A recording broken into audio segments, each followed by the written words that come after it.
বন্ধুরা সবাইকে আসসালামু আলাইকুম। দেখুন আমার কাছে এক বান্ডিল কার্ড আছে, সিম্পল কার্ড। এই কার্ডটা দিয়ে আমি আপনাদেরকে ম্যাজিক দেখাই। আপনারা দেখেছেন অনেক ভিডিও আমি এই কার্ড বান্ডিলে দিয়ে দিয়েছি।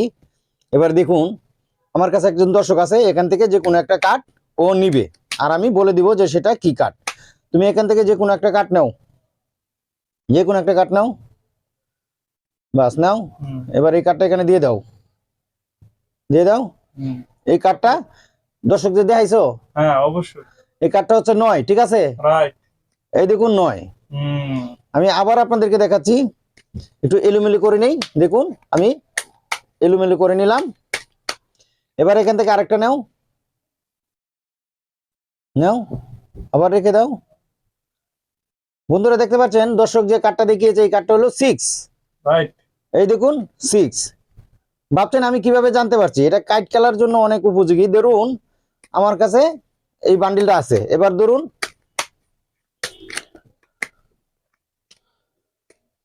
একটু খেয়াল করুন, এই যে ধরুন ধরুন কাইট খেলতেছি, দুইজন আমরা প্লেয়ার আছি, আমি আর আমার দর্শক।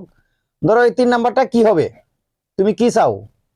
আমি 9 চাই। 9। 9 তাহলে তুমি হারবে। এটা হলো 6।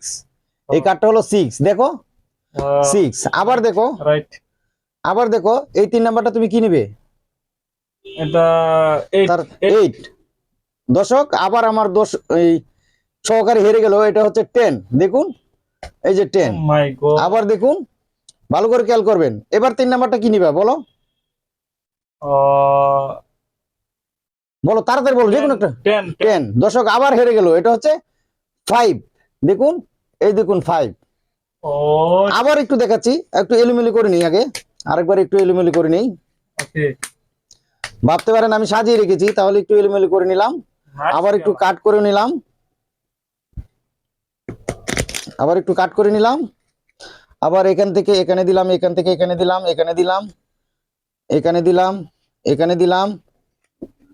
আবার এখান থেকে এখানে নিলাম, দেখুন আবার এরকম করলাম, আবার এরকম করলাম, দেখুন এলোমেলো হয়ে গেল। এবার আমি আবার দেখাচ্ছি, বলো 3 নাম্বারটা তুমি কি নিবা? এই যে 3 নাম্বারটা কি নিবা?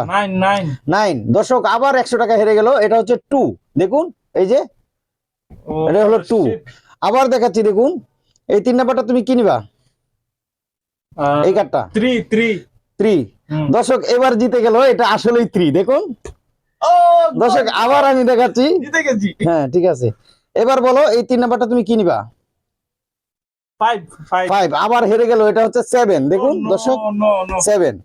তো বন্ধুরা আশা করি মিউজিকটা অনেক ভালো লেগেছে। যদি ভালো লাগে ভিডিওতে অবশ্যই একটা লাইক দিবেন, আর যারা আমার চ্যানেলে নতুন আসছেন অবশ্যই চ্যানেলটি সাবস্ক্রাইব করে পাশে থাকা বেল আইকনটি বাজিয়ে দিবেন, তাহলে আমার ভিডিও ছাড়ার সাথে সাথে আপনাদের নোটিফিকেশনে চলে যাবে।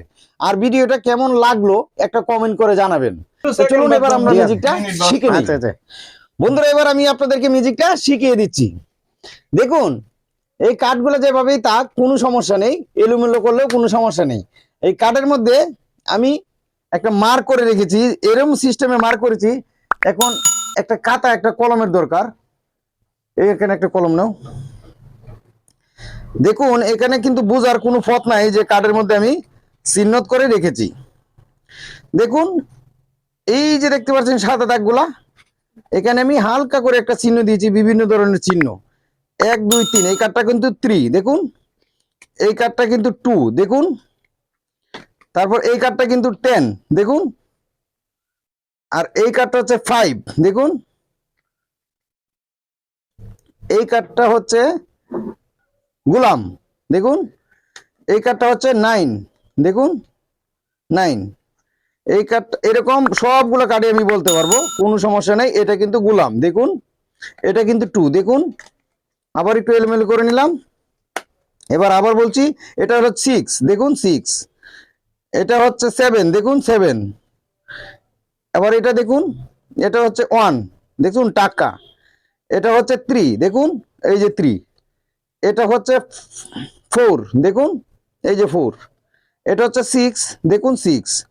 এবার এটা কিভাবে বলছি, আমি কার্ডের মধ্যে বিভিন্ন ধরনের চিহ্ন দিয়ে রেখেছি যাতে আমরা বুঝতে পারি। এবার আমি আপনাকে এই খাতার মধ্যে বুঝিয়ে দিচ্ছি আমি কি চিহ্নগুলা দিয়েছি। আপনারা প্রথমে এরকম ভাবে 4টা কাট করে আলাদা করবেন। যেমন ধরেন এই দড়ি অথবা ধরেন এই গোলাম, আমি আগে দেখাচ্ছি 3টে গোলাম আর একটা গোলাম নিয়ে নিচ্ছি। দর্শক এরকম ভাবে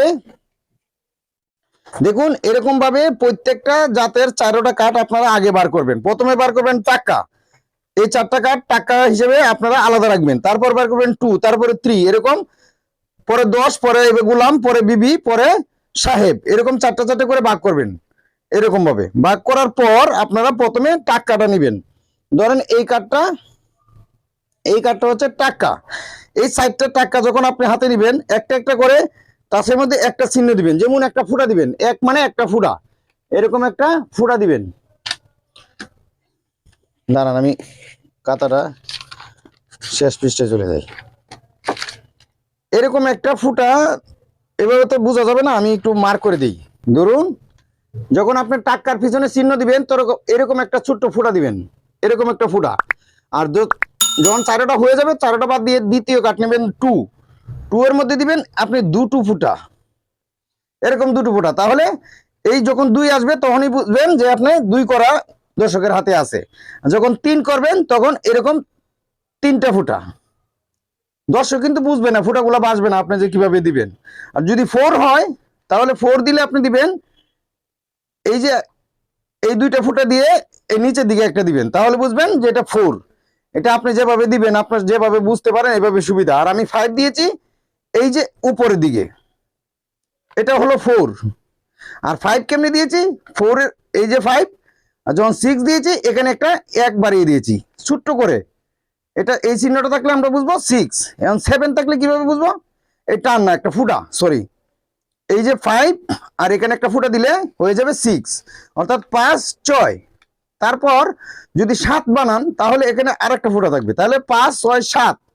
এবার যদি 8 থাকে তাহলে 8 থাকলে কি করবেন, এই যে বি আছে এর মধ্যে একটা ফুটা দিবেন, অথবা এটার উপর একটা ফুটা দিবেন, তাহলে 3 আর হলো 5, এই হলো 8। আর 9 যখন দিবেন এই বিটাকে আপনারা এইভাবে ঘুরিয়ে দিবেন, এই বি আপনি এইভাবে ঘুরিয়ে দিবেন, এটা হলো 9। আর যখন 10 দিবেন 10 হলো নিচের দিকে, 5 হলো, এটা হলো 5 উপরের দিকে, আর এটা হলো 10, আর এটা হলো 9। এবার 11 কিভাবে করবেন, 11 ধরেন আপনার কাঠটা তাসটা হলো এটা, দেখুন এই চিহ্নটা হচ্ছে 5, আমি আবার দেখাচ্ছি, আর এই চিহ্নটা হচ্ছে 9, আর এটা উল্টো দিকে যখন নিচের দিকে আসছে তখন হলো 10, তাহলে এলো 5। আর এর তো দেখলেন এই যে এরকম, এই যে 5 আর 3টা ফুটা, অথবা এখানে 2টা ফুটা থাকবে আর এখানে একটা ফুটা দিবেন, তাহলে বুঝবেন 8। আর 9 হচ্ছে এইদিকে ঘুরানো, 10 হচ্ছে এইদিকে ঘুরানো, আর 11 হলো মানে গোলাম। এই যে ধরেন আপনার কাঠটা, গোলামের এই কোনায় একটা চিহ্ন দিবেন 1 ফুটা, আর বিবির দিবেন এই কোনায় একটা চিহ্ন। আর যখন আপনি সাহেবে দাগ দিবেন তখন ঠিক মাঝখানে। তাহলে আপনারা খেয়াল রাখবেন এই টাসের এই কোনায় যেটা দিব এটা হচ্ছে গোলাম, আর এই কোনায় যেটা দিব এটা হচ্ছে বিবি, আর এই কোনায় যেটা দিব এই মাঝখানে যেটা দিব সেটা হচ্ছে সাহেব। তাহলে আপনারা একটু খেয়াল করে বিভিন্ন সাংকেতিক চিহ্ন আপনারা দিবেন যেভাবে বুঝতে পারেন। আমি তো বুঝিয়ে দিলাম এইভাবে, আমি আবার একটু আপনাদেরকে বুঝিয়ে দিচ্ছি। এই যে 1, এই হচ্ছে 2, আর এই হচ্ছে 3। যখন আমি 4 করব তখন এই যে একটা নিচে একটা, এটা হচ্ছে 4। আর যখন 5 করব তখন হচ্ছে 5। যখন আমি 6 করব এখানে আরেকটা ফুটা দিয়ে দিব 6। আর যখন 7 করব এই বি দিয়ে আমি 2টো ফুটা দিব, দেখতে পেলেন। আর যখন 8 করব তখন এভাবে বি লিখে এখানে 2টা ফুটা, অথবা ভিতরে একটা ফুটা, অথবা এই পাশে একটা ফুটা। তাহলে 1, 2 আর এখানে একটা ফুটা, তাহলে হলো 8। 1, 2, 3 আর এইলো 5, তাহলে হলো 8। এখন 9 হলো এইদিকে ঘুরানো, এইদিকে ঘুরানো হলো 9, আর 10 হলো এইদিকে ঘুরানো। আর সাহেব বিবি গোলাম হচ্ছে এটা হচ্ছে আপনার কাঠ, টাসটা, এই চিহ্নটা হচ্ছে আপনার টাস। এই কোণা যে একটা ফুটা দিবেন সেটা হচ্ছে গোলাম, আর এই কোণা যে একটা ফুটা দিবেন সেটা হচ্ছে বিবি। আর মাঝখানে যে উপরের মাঝখানে যে একটা ফুটা দিবেন এগুলো থাকবে না, শুধু মাঝখানে একটা ফুটা দিবেন, এটা হচ্ছে সাহেব। তাহলে এটার নাম সাহেব, আর এটা হচ্ছে গোলাম, আর এটা হচ্ছে বিবি। আশা করি বুঝতে পেরেছেন। ধন্যবাদ সবাইকে, আসসালামু আলাইকুম, আল্লাহ হাফেজ।